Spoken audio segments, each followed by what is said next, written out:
246 రోజు దేవుని యొక్క వాక్యాన్ని చదువుకుందాం. హోషేయ గ్రంథము 4వ అధ్యాయము. ఇశ్రాయేలు వారలారా, యెహోవా మాట ఆలకించుడి.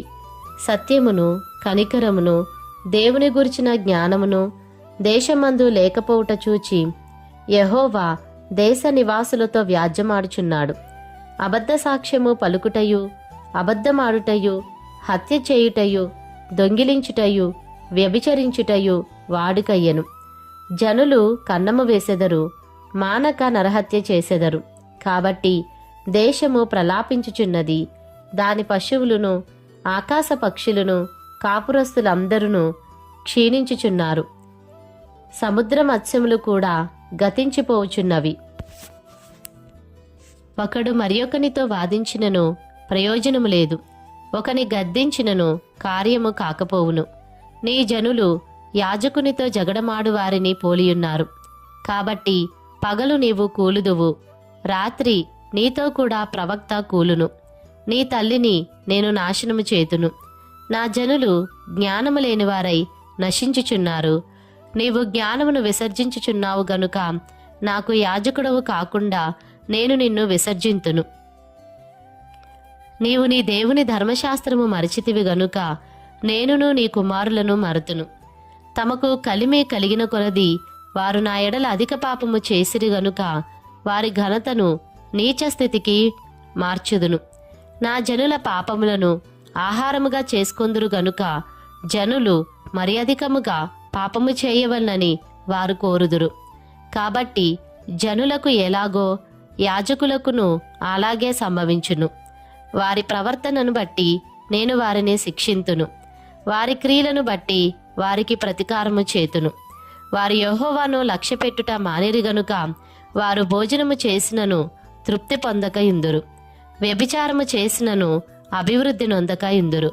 వ్యభిచార క్రియలు చేయుట చేతను, ద్రాక్షారసము పానము చేయుట చేతను, మద్యపానము చేతను వారు మతి చెడిరి. నా జనులు తాము పెట్టుకొనిన కర్ర యొద్ద విచారణ చేయుదురు. తమ చేతి కర్ర వారికి సంగతి తెలియజేయును. వ్యభిచార మనస్సు వారిని త్రోవ తప్పింపగా వారు తమ దేవునిని విసర్జించి వ్యభిచరింతురు. పర్వతముల శిఖరముల మీద బలులు నర్పింతురు. కొండల మీద ధూపము వేయుదురు. సింధూర వృక్షముల క్రిందను, చినారు వృక్షముల క్రిందను, మస్తకి వృక్షముల క్రిందను నీడ మంచిదని అచ్చటనే ధూపము వేయుదురు. అందువలననే మీ కుమార్తెలు వేశ్యలైరి, మీ కోడండ్లును వ్యభిచారిణులైరి. జనులు తామే వ్యభిచారిణులను కూడుదురు, తామే వేశ్యలతో సాంగత్యము చేయుచు బలుల నర్పింతురు గనుక మీ కుమార్తెలు వేశ్యలగుటను బట్టి నేను వారిని శిక్షింపను. మీ కోడండ్లు వ్యభిచరించుటను బట్టి నేను వారిని శిక్షింపను. వివేచన లేని జనము నిర్మూలమగును. ఇశ్రాయేలు, నీవు వేశ్యవైతివి, అయినను యూదా ఆ పాపములో పాలు పొందకపోవునుగాక. గిల్గాలునకు పోవద్దు, బేతావెనునకు పోవద్దు. యెహోవా జీవంతోడని ప్రమాణము చేయవద్దు.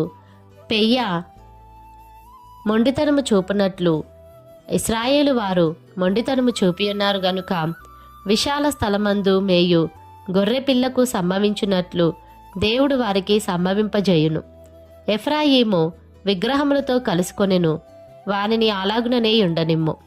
వారికి ద్రాక్షారసము చేదాయను. ఒళ్ళు తెలియని వారు, మానక వ్యభిచారము చేయువారు, వారి అధికారులు సిగ్గుమాలిన వారై అవమానకరమైన దానిని ప్రేమింతురు. సుడిగాలి జనులను చుట్టి కొట్టుకొని పోవును. తాము అర్పించిన బలులను బట్టి వారు సిగ్గునొందుదురు. హోషేయ గ్రంథము 5వ అధ్యాయము. యాజకులారా, నా మాట ఆలకించుడి. ఇశ్రాయేలు వారలారా, చెవిని బెట్టి ఆలోచించుడి. రాజసంతతి వారలారా, చెవియొగ్గి ఆలకించుడి. మీరు మిస్పా మీద ఉరిగాను, తాబోరు మీద వలగాను ఉన్నారు గనుక మిమ్మును బట్టి ఈ తీర్పు జరుగును. వారు మితి లేకుండా తిరుగుబాటు చేసిరి గనుక నేను వారినందరినీ శిక్షింతును. ఎఫ్రాయిమును నేనెరుగుదును, ఇశ్రాయేలు వారు నాకు మరుగైన వారు కారు.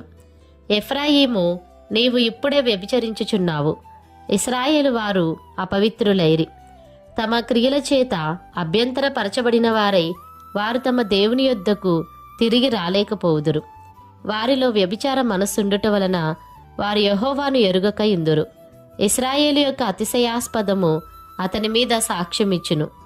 ఇశ్రాయేలు వారును ఎఫ్రాయిము వారును తమ దోషములో చిక్కుబడి తొట్రిల్లుచున్నారు. వారితో కూడా యూదావారును తొట్రిల్లుచున్నారు. వారు గొర్రెలను ఎడ్లను తీసుకొని యెహోవాను వెతకబోతురు, కాని ఆయన వారికి తన్ను మరుగు చేసుకొనినందున వారికి కనబడకుండును. యెహోవాకు విశ్వాసఘాతకులై వారు అన్యులైన పిల్లలను కనిరి. ఇంకొక నెల అయిన తరువాత వారు వారి స్వాస్థ్యములతో కూడా లయమగుదురు. గిబియాలో బాకానాదము చేయుడి, రామాలో బూరవూదుడి. బెన్యామీనీయులారా, మీ మీదికి శిక్ష వచ్చుచున్నదని బేతావెనులో బొబ్బపెట్టుడి. శిక్షాదినమున ఎఫ్రాయిము పాడైపోవును. నిశ్చయముగా జరగబోవు దానిని ఇశ్రాయేలీల గోత్రపు వారికి నేను తెలియజేయుచున్నాను. యూదావారి అధిపతులు సరిహద్దు రాళ్లను తీసివేయు వారి వలెనున్నారు. నీళ్లు ప్రవహించున్నట్లు నేను వారి మీద నా ఉగ్రతను కుమ్మరింతును. ఎఫ్రాయిమీయులు మానవ పద్ధతిని బట్టి ప్రవర్తింప గోరువారు. వారికి అధిక శ్రమ కలుగును. వారు శిక్షింపబడి హింసనొందుదురు, బాధింపబడుదురు. ఎఫ్రాయిమీయులకు చిమ్మట పురుగువలెను, యూదావారికి వత్స పురుగువలెను నేనుందును. తాను రోగి అవుట ఎఫ్రాయిము చూచెను, తనకు పుండు కలుగుట యూదా చూచెను. అప్పుడు ఎఫ్రాయిము అష్షూరీయుల యొద్దకు పోయెను. రాజైన యారేబును పిలుచుకొనెను. అయితే అతడు నిన్ను స్వస్థపరచజాలడు, నీ పుండు బాగుచేయజాలడు. ఏలైనగా ఎఫ్రాయిమీయులకు సింహము వంటి వాడనుగాను, యూదావారికి కొదమ సింహము వంటి వాడనుగాను నేనుందును. నేనే వారిని పట్టుకొని చీల్చెదను, నేనే వారిని కొనిపోవుదును. విడిపించువాడొకడునూ లేకపోవును. వారు మనసు త్రిప్పుకొని నన్ను వెదకు వరకు నేను తిరిగి నా స్థలంనకు పోవుదును. తమకు దురవస్థ సంభవింపగా వారు నన్ను బహుశీఘ్రముగా వెదకుదురు.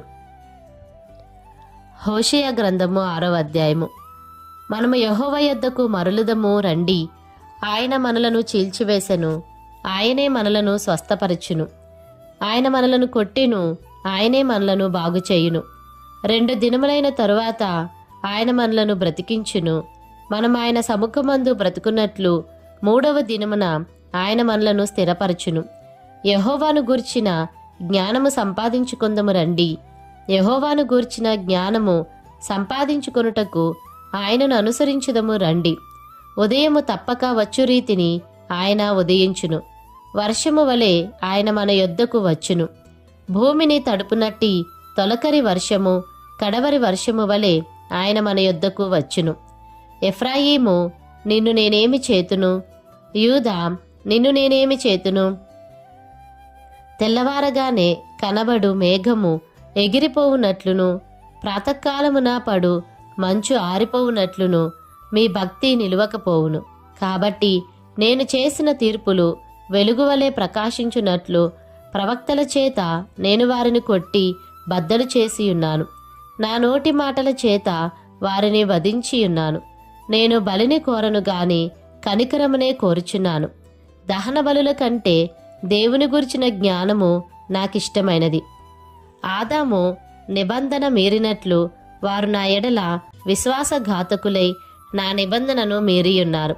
గిలాదు పాపాత్ముల పట్టణమాయెను, అందులో నరహంతకుల అడుగుజాడలు కనబడుచున్నవి. బందిపోటు దొంగలు పొంచియుండునట్లు యాజకులు పొంచియుండి షెకెము మార్గములో నరహత్య చేసెదరు. వారు ఘోరమైన కాముకత్వము జరిగించువారై ఉన్నారు. ఇశ్రాయేలు వారిలో ఘోరమైన సంగతి ఒకటి నాకు కనబడెను. ఎఫ్రాయిమీయులు వ్యభిచార క్రియలు అభ్యాసము చేసెదరు.